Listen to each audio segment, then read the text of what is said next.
All right. How's everybody doing today?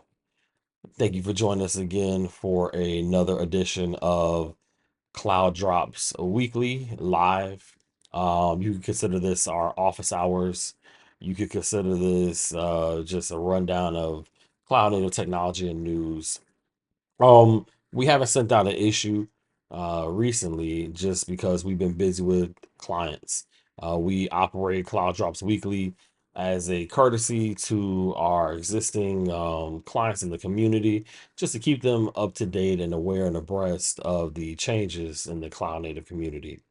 But today we had to do something for a client, and I figured this would be a really great opportunity to go ahead and showcase how to get a local development environment going for Kubernetes.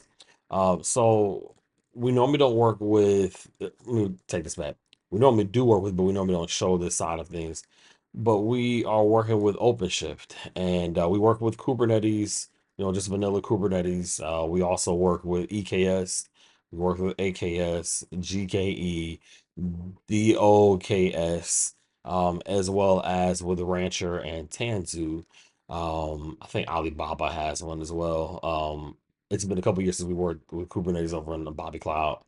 But today we wanted to go ahead and show you how to set up a local Kubernetes environment, developer environment on your local laptop.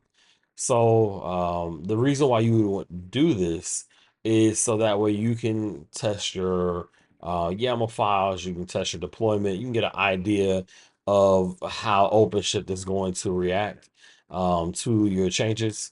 While it is not a fully backed with physical nodes in terms of something like a Cisco UCS or some sort of a Dell rack server.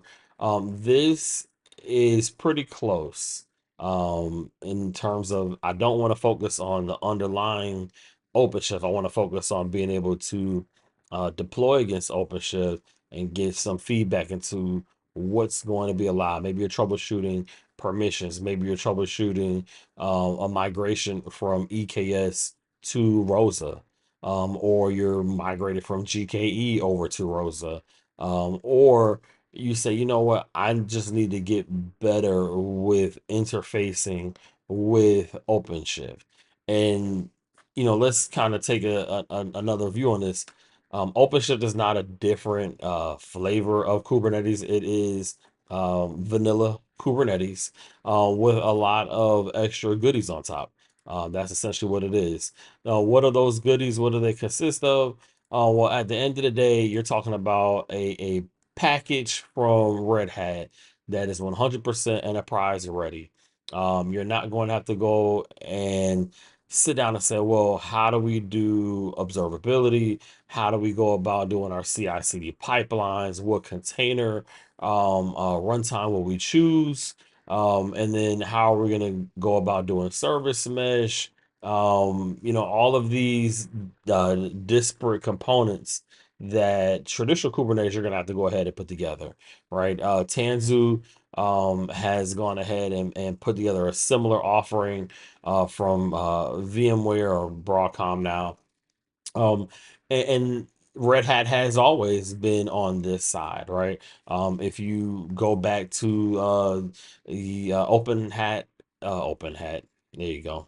If you go back to Red Hat Satellite, at one time or another, it was backed by the Foreman and a bunch of other open source projects at that time that were really heavy on the configuration management. So this is just again Red Hat offering this to their client base, IBM Red Hat, and being able to say, hey, we stand behind the best in breed open source projects, and we're committing upstream to them. And then we're also going to make sure we offer that without any frills, and you know that this is going to work, and your application deployment pipelines are going to go right on through to a Kubernetes cluster that is properly configured and interfacing with your physical, virtual, private, or public cloud environment. And private cloud is huge right now. Private cloud is actually seeing a resurgence. Some people, depending on what your environment is, if you're NVIDIA, you would say private cloud never left. But those of us who build these, we know the truth. There was a time when OpenStack ruled supreme prior to Kubernetes. And OpenStack was the competitor, the primary competitor to AWS. And we're talking about the 2015, 2016, 2017 timeline. And then OpenStack kind of went quiet. OpenStack had a huge conference that, I would say rival KubeCon to some extent, but it really kind of took a back seat to the open source world as everybody rushed into containers. And not saying they went too fast, but they rushed into containers. I want containers. I want containers. And a lot of people wanted containers even on OpenStack. If you remember Murano was a project or a component of OpenStack that allows you to run containers. It's actually where I started with containers in OpenStack. Prior to that, I actually started with Docker back when it was just a new project from .cloud around 2013. Um, but kind of fast forward, the move to Kubernetes really came about as it was solving some problems that OpenStack really had inherent. And I'm going to tie this back into OpenShift, but being able to upgrade an OpenStack cluster without having to completely destroy the old one after you built a new one, it was unheard of. Upgrading OpenStack was a time consuming, uh, painstaking task that you had to do project by project. And you're talking about something that's Python based, that's highly volatile when you're upgrading it, and you already have projects and applications that are running on it. I'm looking at you, DirecTV now, AT&T now. But as we moved into, a business decision for Red Hat, what are we going to do? Is there still open stack around? Yes. But OpenShift has kind of I'm not gonna say taking its place, but it has created a path forward for those who still want private cloud, right? You want to deploy this bare metal. You still want the Red Hat ecosystem of the great engineers and developers from IBM Red Hat. And you want to be able to have the option of I want to run this on prem. I want to run this on my VMware environment. I want to run this private cloud. Maybe you want to stand this up on top of OpenStack. And then I also want to do something like Rosa, running this inside of AWS, or you want to go ahead and run it inside of Azure, Arrow, or you want to run it on IBM Cloud. Red Hat OpenShift gives you that freedom and flexibility while also giving you the stability that you've come to know and love from OpenShift. So, without further ado, let's kind of get into it. The magic of streaming and technology. Let's shift over to our browser.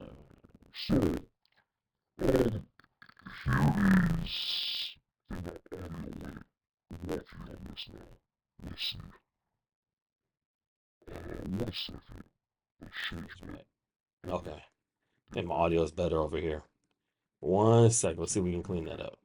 Okay.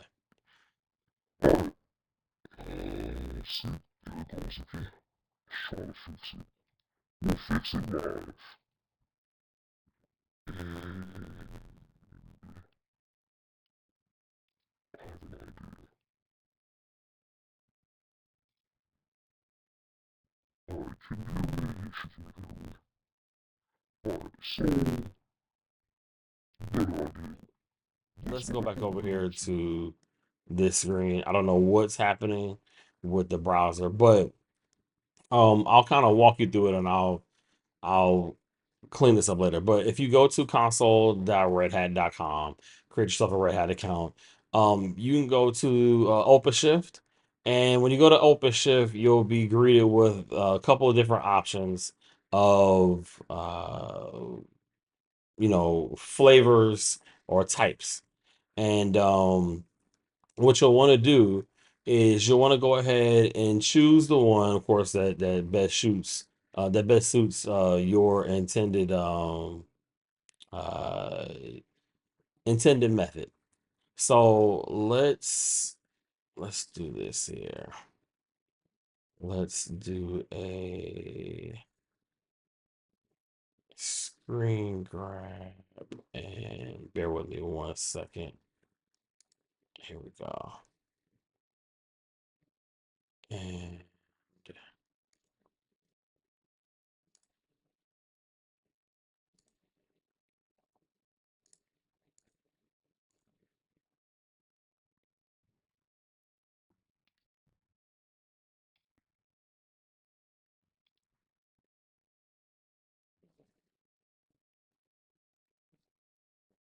bear with me 1 moment. Okay, we'll do this for now. It's not ideal, but it'll get the job done. Okay. So this is the uh there we go. Okay. So here is the Red Hat website, and it's for hypercloud. You can come in here and choose what you want to go ahead and see. The main thing I want to bring your attention to is, well, how do you go about downloading OpenShift for your local environment? So what I want you to do is when you come here, I want you to go down to where it says clusters, create cluster, and you'll be greeted with all of the options to create the cluster. Those options are, of course, the Red Hat OpenShift, available on AWS and GCP. You also have there's a trial, there's a dedicated, there's the Azure Red Hat OpenShift, and there's also Red Hat OpenShift on IBM Cloud. Right. Pre-configure OpenShift environment, provided as a fully managed cloud service at enterprise scale hosted on IBM Cloud. So you have that option available to you. And then you also have rows down here. Well, if you look further down, you also have Alibaba Cloud, you have AWS ARM, x86, et cetera, a plethora of options. Well, I'll show you the data center side before I get to the local. But you have bare metal, ARM, Azure Stack, Hub, IBM Z, IBM Power for the Power PC, Nutanix, Red Hat OpenStack vSphere, platform agnostic x86. And then if you go over to local, here's where it gets really interesting. You can choose Linux, right? Windows, and then you have Mac. And of course, you can do x86 Mac or 64. I will say, let's go ahead and do this. So once you click download, it downloads just like a normal Mac application, as you can see. I previously downloaded it earlier, but I just wanted to go through this step. There's a secret. Download the secret, copy and put the secret if you want to. You can put it somewhere in a text file or however you would like to do it if you want to base 64 encode it. But both of these will download. And then what will happen is after it downloads, we'll shift over to terminal and I'll show you what you do with the terminal. And I think my audio's doing the same thing. Oh, this is terrible. Okay. Let's start our main screen because I think the audio is just uh not cooperating. So let's go ahead.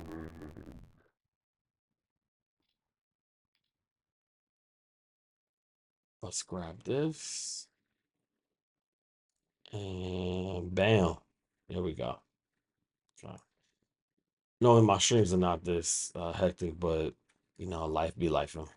Okay. So we'll leave it at that. All right, so here's our terminal window. Um, and how do we get this going? Well, the way this comes up is through CRC. And if you remember at one point, CRC was the kind of the way for doing OpenShift. And the OpenShift code ready containers was kind of the branding that they used at the time. Well, they changed that branding. It's been around since around 2020 or so. And so they now just kept it simple. It's OpenShift local. So for OpenShift, what you're gonna do is they're still using the CRC command line. Um, and so we'll come here and we have CRC. We're running CRT status. Oh, see, I can't spell. All right, CRT status, CRC status, CRT. So you can see the VM stop. Well, in order to get this installed, there's a whole bunch of other commands that run. I'll kind of walk you through the installation, but you'll do CRC start. You'll see that it's not running, right? And then what you want to do is you want to do a CRC setup. So let's go ahead and do that. Let's do a CRC setup and let's see what happens. So it shows right now, right? It's using bundle path. It's running macOS version 13.x, running as non-root CRC admin helper, executable is cache. All this stuff has pretty much been installed, but I'll actually walk you through what the installation actually did do when I installed it earlier. So they'll ask if you would like to send your data over to Red Hat, anonymously, and you can choose to go ahead and do that or not. Um, but you can also disable telemetry with CRC config, set consent telemetry no. So you can always disable that. But it does the same checks, right? It's checking if it's running as non-root, is the admin helper or executable cache, running on a supported CPU architecture, yes. Are the symlinks available? Symlinks for CRC executable, minimum RAM requirements are there. And you can, again, go through the getting started guide to really see what those requirements are. But coming back over to the terminal window, um, it will see if the CRC bundle is there. If it's not there, we'll get the bundle. If you have a strong internet connection, this doesn't take too long. 4.32 gigs. It downloaded in maybe less than a minute or so. It wasn't that bad. Maybe 3 minutes max. It uncompresses. It checks if old launch D config for tray and or daemon exists. plist file is present and loaded. It goes through all that checks for SSH port availability. And then, when it's done, it says, hey, you can do CRC start. And yeah, you can go ahead and start it up. This reminds me a lot of Minikube, which I'm glad. I think at one point Red Hat had Mini Shift, which, yeah, yeah, used to be a thing.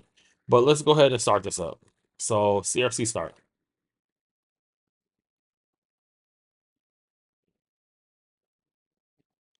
And as you can see, again, going through the checks and it's loading the bundle. And then starting the CRC VM for OpenShift 4.14.12.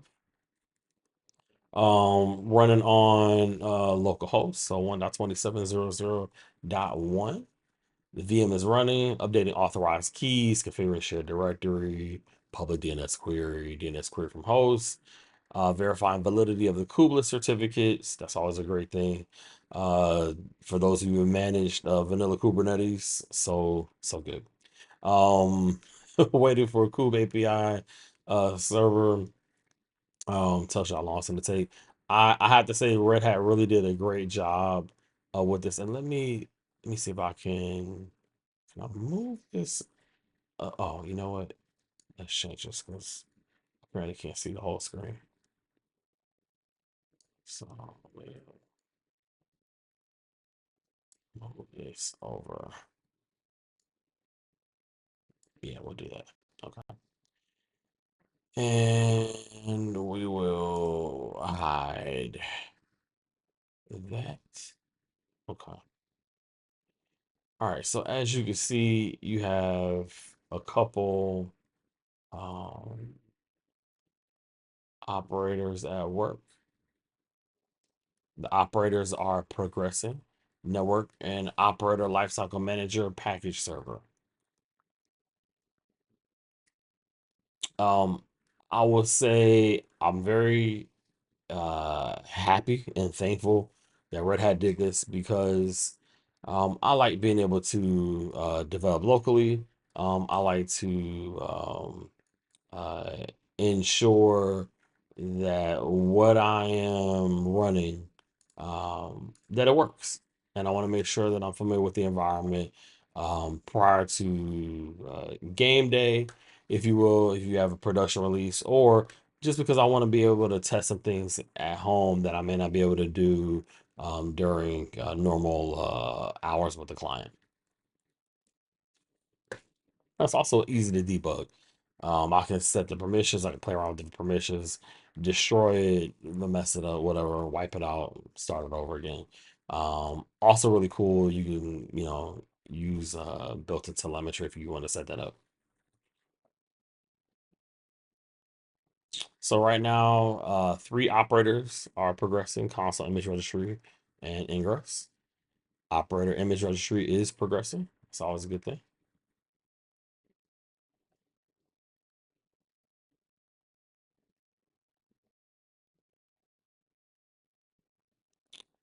And let's see, where else are we? So while that's going on, um, I'll jump back over to the uh, browser side of things. Um, One thing to note, when this does come up, you're going to have a dashboard that will look similar to that before it crashed. But um, yeah. This one I wanted to kind of go over. Thanks, Space Live. The differences between Kubernetes and OpenShift. So, you know, product, project, this doesn't really do it justice. The main differences between the two are going to be that OpenShift has connected everything together. The rest of this is kind of a mute point. You can still deploy from a file. You can still update security information, but it does bake in strong security best practices and policies on the platform. It is, FIPS 140 dash 2 level 1 compliant encryption. It does have all that stuff in there, right? Because Red Hat, big customer of Red Hat, is going to be federal government, it's going to be public sector, both in the US and abroad. So having those things there, great. If you are a prime contractor, the Big Five, and shout out to all my other smaller contractors like THNKBIG Technologies, that's a home team, and other shops who are providing options for Kubernetes. I'll kind of talk about Rancher for a little bit. Rancher is also big in the federal space because of its dashboard and implementation. But again, when you're comparing Rancher to Red Hat, if cost is a factor for you, if you are trying to work on a project that may or may not be in a specific landing zone or a cleared environment, or on GovCloud, if you're kind of, even if you're GovCloud, but you're in an environment where you can kind of choose what you want to work on, you don't have a lot of budget, Rancher is a good option for that. But if paying for license, if you're already in a license situation where it's Red Hat all day, every day, OpenShift is a no-brainer. So you definitely want to look at that, the support, the cost, the releases, the updates, the networking. You're gonna get Red Hat quality customer support and engineering. when it comes to OpenShift. Second to none. Um, and that's pretty much what I'll say about that. Open vSwitch.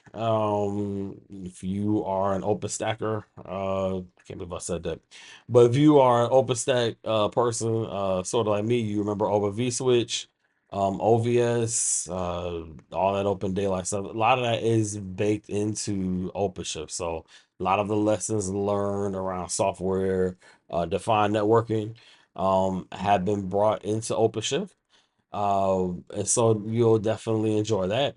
You have Helm that you can deploy. You have Customize that should let you know what version that you're running for all of that. So let's jump back over to the terminal window and let's see where we are.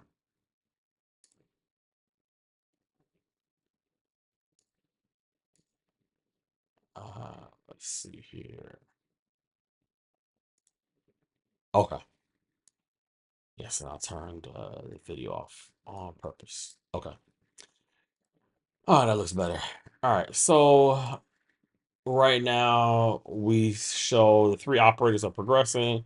Operator industry image registry is progressing. All operators are available, ensuring stability. Operators are stable. Two of three, then three of three. Adding CRC admin and CRC developer context to config. Excellent. Start of the OpenShift cluster. And then here is the login for the administrator, and then here's the login for developer. And then you have the OC command line interface below.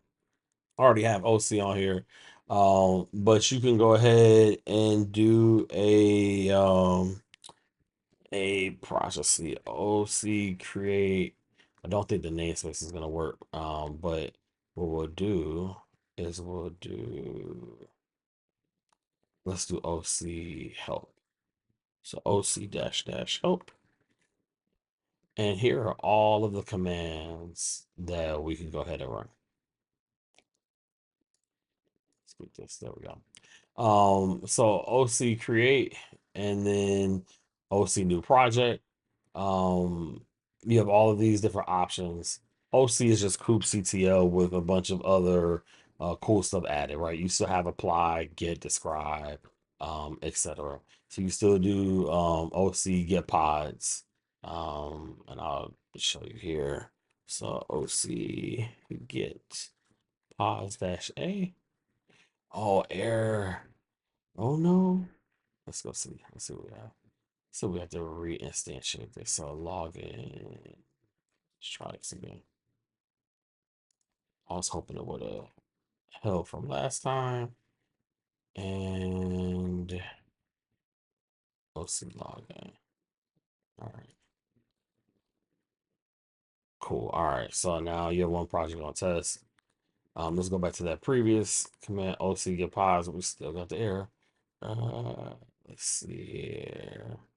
You have one project OC get and X. Yep, forbidden. User developer cannot list resources. Okay, so I need to log in as the administrator, but I think I'm still having the same issue with the cluster that I had earlier. So let me pull up, let's hide our terminal and let's go ahead and pull up our browser and let's go to the OpenShift console. All right. So we'll go here, paste. Let's see the console is up. Doo -doo, doo -doo, doo -doo. I like the little Knight Rider thing that kind of comes up here. There we go. All right. So we're able to talk to the cluster. Here's the cluster status, right? It's gonna fill this information here in a second. Control plane, operators, insights, issues pending. It will let us know what issues persist. And as you can see, it's using a kubeadmin login. It lets you know you can update the cluster. Alerts cannot be loaded. Yep, get all that. Here's our CPU, memory, file system information, network transfer information. 404 error. Yeah, I expected that. And again, the point of me showing this to you is number one, you can see that you can have OpenShift locally. You will have to do a couple tweaks to tune. This came up without issue both times. I've ran it. And it will come up for you too. Especially on a Mac, Linux, even on Windows box. I don't see any issues with that. Let's go to projects. You'll see all of the different projects that are here.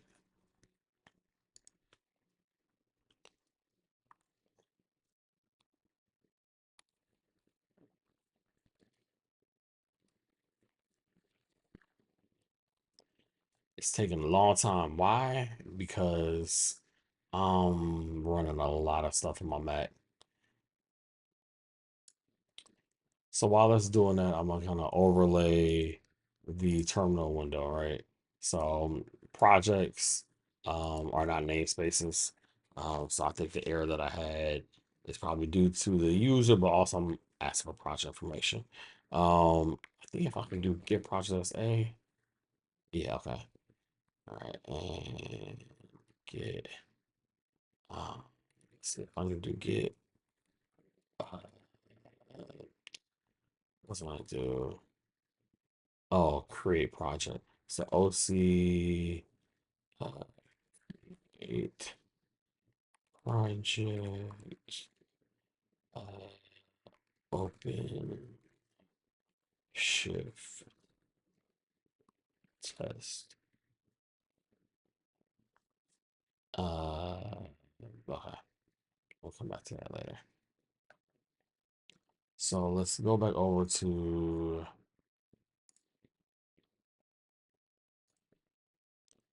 So here are all the projects that are currently right inside of OpenShift.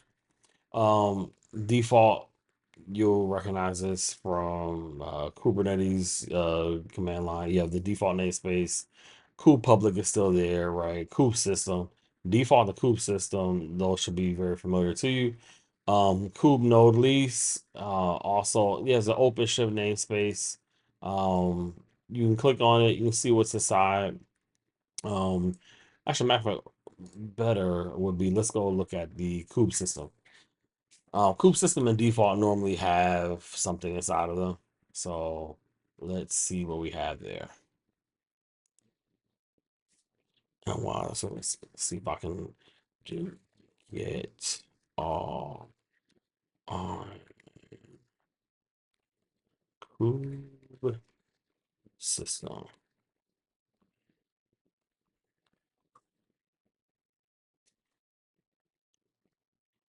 Uh, but if I do project,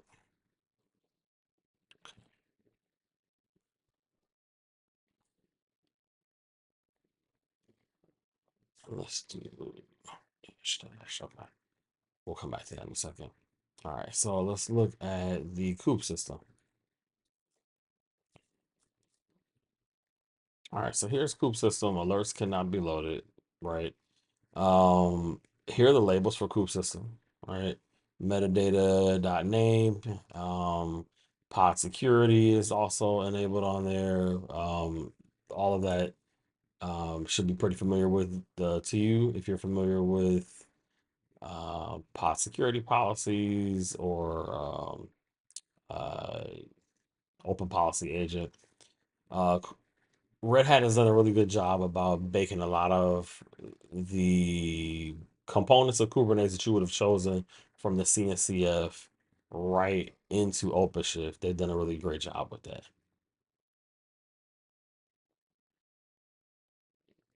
Let's see. Did it die? No, it did not die. Okay. All right. If it died, that'd be kind of cool. Die, we'll bring it back up. All right. So let's go back. Let's look at our projects again. I'm streaming and I'm running OpenShift locally. I think I also have uh another Kubernetes cluster running locally. So it's kind of all over the place today. Anyway, as this comes up, let's kind of look at the menu while that's coming up. You can search through your OpenShift cluster, you know, the API Explorer, events. You have an Operator Hub. You know, this is the hub for all of your operators for Kubernetes. They've actually built a marketplace right in here. It's really cool. It will show you installed operators, right? It's package server. Um, Prometheus operator should, uh, well, let's say in OpenShift, it would not be here, but traditionally that'll be one of the first operators that I would have installed in the cluster. You can look at all of your pods. Here they go. Right here's the namespace, OpenShift API server. You can see all the pods that are here. This really it shares a lot with Rancher, in my opinion, what you would normally see. But this is what anybody should want to see, not just Kubernetes operator, but anybody who has workloads running the Kubernetes. I've had teams who say, you know, we just want to see what's going on with our deployment. We know the application deployed because we're running Argo CD, but we would like to see what's it actually doing inside of Kubernetes. And you know, you give them access to the dashboard with appropriate RBAC that does not allow them to deploy or kill their deployment. um, this is great for knock. This is great for observability teams. You come in here and really get a deep dive. You don't have to sit and look at OC commands and get kind of sweaty with the OC CLI, but you just kind of click through here and find what you're looking for. Um, I would also venture to say that there's probably some Kubernetes resources that you're not going to be able to view here, but you could only view via the command line. But this is a really good place to start, right? Daemon sets, replica sets, everything is here. HPA, pod disruption budgets. We can actually inspect one and we can look and see what it's actually doing. Um, this is actually really cool. They give you definition information, which also reminds me of I think VS Code. Their VS Code extension actually does the same thing. But being able to tell you what it actually does, I like that, right? Namespace defines the space within which each name must be unique. An empty namespace is equivalent to the default namespace, which we saw earlier, but default is canonical representation. Not all objects are required to be scoped to a namespace. The value of this field for those objects will be empty. I can imagine, you know, you coming through here really learning Kubernetes this way. Um, Kubernetes has so many different components that, you know, if you want to know, well, what does this mean? You can actually click here and you can go and take that and find the correlated documentation on the Kubernetes website. Let's look at networking before we go back up. Here are the services, right? So we have OpenShift, OAuth API server, right? So that's for all of your OAuth. You have the API server, you have the operator lifecycle manager, credential operator, the marketplace. You kind of see all the underpinnings of the services that are already available inside of OpenShift. All those services are also here, right? This is all the networking that makes them available. Here's all the routes that are available, right? Here's the ingress controller, the image registry. I don't care what anyone that says Harbor is still the best image registry within the CNCF and outside the CNCF. It's all the conversation. Here's all the ingresses. Nothing there. We haven't created one. You can go ahead and create one if you like. Not going to do that right now, but you can create one from here. You can download it. If you want to create it, download it, or create the base of it, download it, drop it into VS Code, make your changes, and then drop it into your code repository and add that to your CI/CD pipeline. Knock yourself out. You also have network policies, which we have not created any network policies, but you can fill out a form and do it this way. Deny all ingress traffic. You can add ingress rules, etc., or you can do it via YAML. Your choice. Let's look at storage. You have PVs, you have PV claims, storage classes. All of this is here. Uh, this is really the best representation of all the Kubernetes resources I've seen in a while. I don't like everything about the new Rancher uh, dashboard layout. I say new because it's changed. I like the old one, but it's whatever. Storage classes, PVCs, in storage classes, this is where you can specify what provider. So if you want to go ahead and have AWS as your provider, you add that here. If you have something like Pure Storage, Portworx, you can go ahead and add that here. Whatever your storage provider is, you add your CSI here, um, and that takes care of that. I'm not going to go through the volume snapshots. We'll look at builds real quick.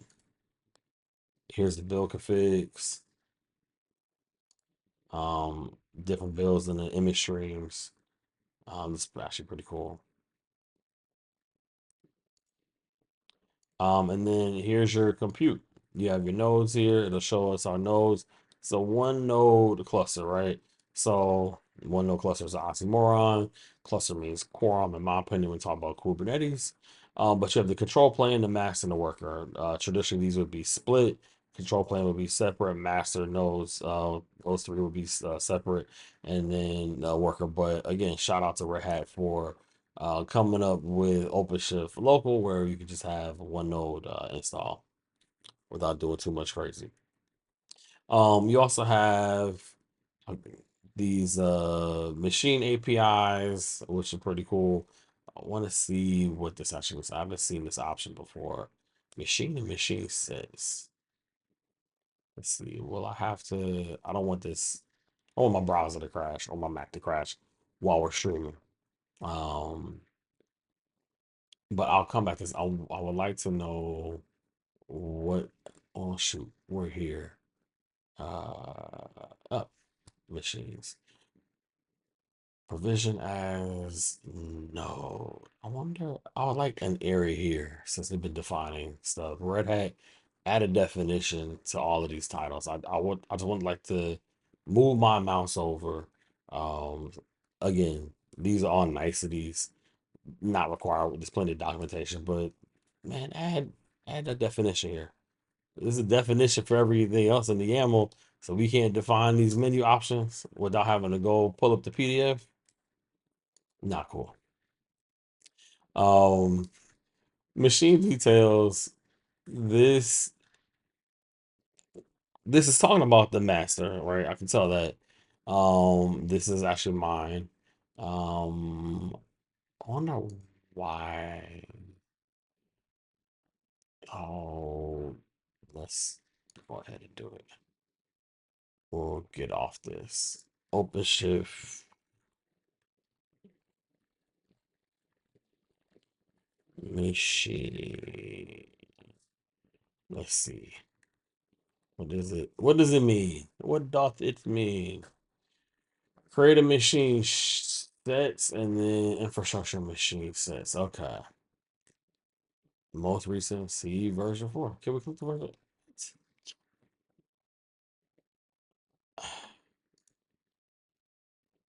I'm gonna have a conversation with Google. Why are you providing me with documentations out of date? All right. So, machine management. You can use machine management to flexibly work with underlying infrastructure such as AWS. Oh, okay. That's pretty cool. Control the cluster and perform auto scaling. Okay, this was like an auto scaling group. Maybe that's why it's called machine management. Red Hat be doing the most sometimes. If this is an auto scaling group, just call it an auto scaling group. But again, we all got to make our coins somehow. Machine management is implemented as a CRD. Yep, makes sense. The OpenShift container platform cluster can horizontally scale up and down. Someone was told, hey, make sure it says cluster after OpenShift. It's not enough to say OpenShift cluster. It's not enough to call it the OpenShift container platform, but we got to call it the OpenShift container platform cluster. Got to be one form of Kubernetes. You can horizontally scale up and down when the load increases, decreases. And this is pretty interesting. These are the conversations that developers and engineers have in the at bars at conferences. We meet at KubeCon. We sit around and talk about this stuff. After the office hours are over, after all y'all leave, these are the conversations we have. So tell me, why did y'all call this in? And you'll hear the Red Hat developer, oh man, let me tell you, I had a meeting with my boss and told him, why are we doing this? Because management feels X, Y, and Z, fill in blank. So yeah, we talking about this. And there's a manager who is technically proficient who came out and said, but then there's a manager who said, no, we need to go ahead and have machines and machine sets. It's pretty cool. Control plane machines cannot be managed by a compute machine sets. All right. Machine auto scale. See, that's like cluster auto scale. All right. Anyway, let's get out of here. Let's go on back to our. I guarantee I probably lost a tab. It's okay. I have too many tabs. All right. Machine health checks. Kind of get on through this. All right. Yada yada yada. Yep, we got it. All right. User management. Users. Doesn't get much easier than this, folks. Again, I will point you over to Rancher. Rancher has a similar setup. I will show you the Rancher interface and dashboard and cluster another time. But group, service accounts, roles, these are all pretty much the same as Kubernetes. There's nothing really inherently different here. And then you have admin information. This is cool, right? Cluster settings, um, update status failing. Yeah, it makes a lot of sense. Um, Subscription settings unknown. Oh, you can run OpenShift local for testing purposes. Do not use it for production. Um, you have namespaces. Again, it's kind of cool that they list that down here. From an administrator perspective, you would like to know. So I think it's a good place to put it. Resource quotas, limit ranges, CRDs. You see all the CRDs running. You see the limit ranges. If you want to create a limit range, go ahead and do so. Resource quotas.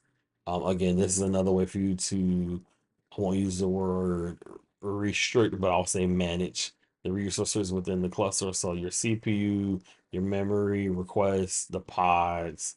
Um, this is pretty awesome. Being able to do that here in one area. Going back up as kind of wrapping up out of this. Here are the projects. And I did see this with Rancher. I want to say Rancher also calls them projects. I think Rancher called them projects initially, but projects are like a way to logically, if I'm saying that correctly, logically group together namespaces, maybe. Um, yeah. So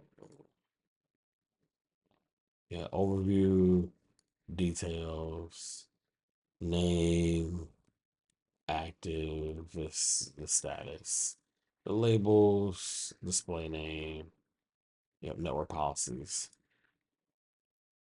the YAML, yeah, and then here's the pod security policy, or yeah, pod security policy, if you will, for this particular project. I have not read the documentation thoroughly for OpenShift. I've used OpenShift and I've managed OpenShift for a couple of years. But I probably should go back and read some of the documentation. When you're jumping context between different clusters, you build in a little bit of cynicism that I think um, maybe only other engineers understand. My cynicism comes in because I'm looking at it from a business standpoint and from a engineering standpoint. But it's cynicism from a haha, that's funny. Um, and I kind of test myself to see if my brain can actually make the jump between Red Hat OpenShift, GKE, EKS, AKS, and RKE whenever there's a change. It's just it serves me no benefit probably. But I just like to see if my mindset is where the product owners inside each company's mindset is. So yeah. Um, Other than that, here's notifications. It's really cool. Let you know that your cluster needs to be updated. And then you can go to the OpenShift Cluster Manager or the HyperCloud. And you can also add a YAML to the projects that you're currently in. So yeah, that's it. If I jump over here, let me jump out of the terminal. I should jump out of the browser. Come back over to the terminal. You can see I went ahead and tried to do an OC get all on namespace, but that pod's forbidden. All of this is forbidden as a developer because I logged in as a developer. If I did OC log out, um, I can't spell. I can't, but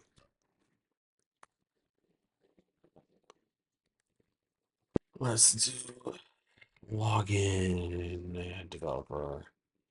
I think I'm gonna get an error if I try to log in as an administrator.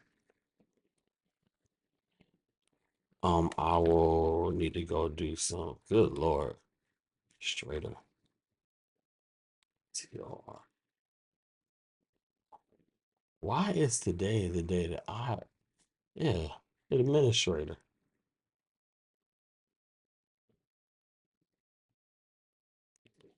trader. Um, I just gotta make sure. Yep, there you go. Okay. Yeah, I go up here and go grab the password. Oh, you know what? I don't think I have it on this one, but I know I do have it. Yep, there's my key. Oh yeah, it's down here. That key will be deleted once the session's over. So if you see it, good for you. Let's see. Login failed. That's terrible. Let's try that one more time.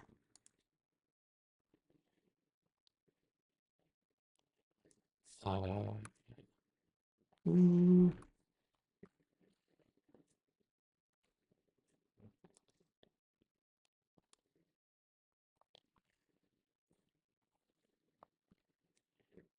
I'm literally typing this out. There's some joy in being able to do this live.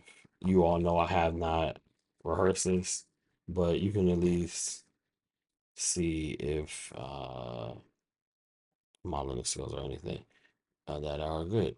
All right, so this is not working. That's why.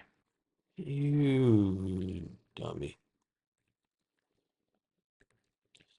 I went and did login with administrator, but if I do kube admin, let's see if that works.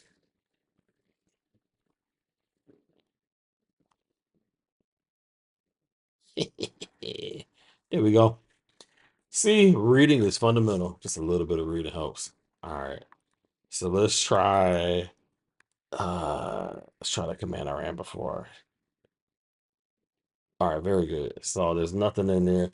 But if I do where's my projects get off? There we go. Ah, all right.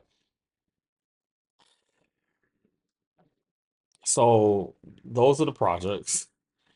Now, if I do, can I do OC get namespace? Should be able to. Bam. Okay. I wish I could kind of map these out. Yeah. So default host path provisioner, kube node lease. Yeah. My understanding of, I need to ask my boy JJ.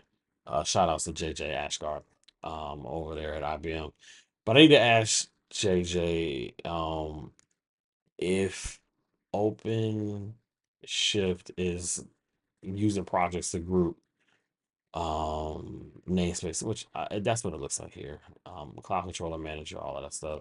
I'm pretty sure you can do OC describe a project. If I did, let me see which one I want to see. Let's look at, oh, OpenShift node. How about that? Yes, was a OC describe project. Let's see. OC describe. Make sure I'm not fat fingering. Project. OpenShift node. Oh, that works. Okay. So all the Kubernetes descriptors, right? Get, deploy, describe, all of that stuff does work. You can also probably shoot this over to YAML. Let me back this up. Output as YAML. No, describe project. I should know. Okay, but if I did that on namespace, describe. Oh no, I know why. I'm doing describe. Let's do get. Let's see what'll work. Yeah, we'll do it. All right, cool. Yeah, fine. We can't do a describe on YAML, but y'all can do get. Okay, so that's the project in the YAML format. This is the same thing that we would see inside of OpenShift. And matter of fact, if we go back over to, let's jump from there back over here. Let's go to projects. And this is the, was it OpenShift node? Yeah. All right. So let's go back over to OpenShift and let's do node. Come on. OpenShift node and the YAML. There we go. So kind project API or API. I don't like when people call it API. That feels lame. Um, but here's the API, and then let's go over to terminal and let's go. Wait, oh, I was doing all this cool stuff, and you can't actually see it because you're looking at a different terminal window. Let's change that. They're stuck on the same screen. All right, you know what? I will. I'll make it up to you. Let's still getting uh, acclimated with how my live streaming is working or not working. Okay. So you're looking at this one. Okay. All right. Let's try that again. So this do OC login. There we go. Okay, cool. So same command that I literally just ran. We'll do OC uh get.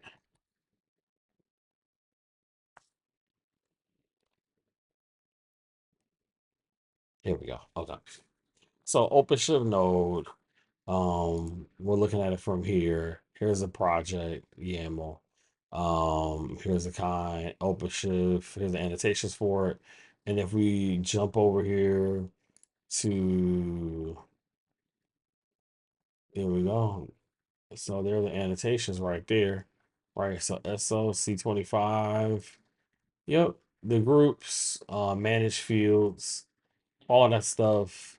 While it's not shown here fully, Um, the bulk of the data that you do want to know, like it has a finalizer on it.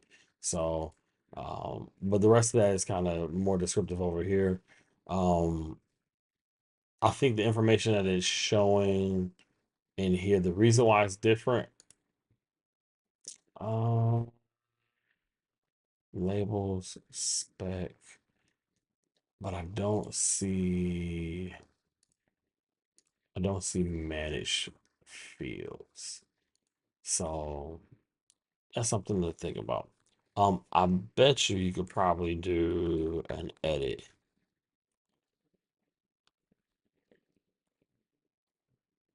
Yeah, you can. Okay. Yeah, so you come in here and edit this if you want to and mess a whole bunch of stuff up, or you can edit it because you actually need to change something inside your cluster outside of GitOps. So, well, we've been doing this for about an hour. I am going to call it for right now. And I want to say thank you for taking time and spend it with me while we go through OpenShift, Red Hat OpenShift.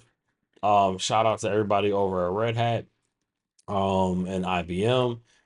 Great project. Again, um, it's I normally use this inside of a secure environment, but used on my desktop, it's easier to do than I first thought it was going to be, which is pretty cool. You know, if you have again, you want to test different applications, or test different permissions, you want to see if you can go ahead and make this change without doing it through bashing hopes and all these other hoops you got to jump through in whatever environment you're in. Man, drop this on your local laptop, drop this on your desktop, run it in AWS in your dev account, and you know, test it. Go ahead and bang on it and see what you find out. Engineering is not perfect. Engineering is trial and error. No one knows everything, but you can learn, and learning is the best that we can do. Learn and get better every day. So, again, thank you for your time. This is Rudy McComb, founder and CEO, but more importantly, engineer, personal engineer over here at ThinkBig Technologies, based here in Austin, Texas. We help businesses enable cloud and Kubernetes, and we're here to serve you. Have a great day. Happy Thursday. Enjoy the rest of your weekend, and we'll catch up soon. Thanks. Bye bye.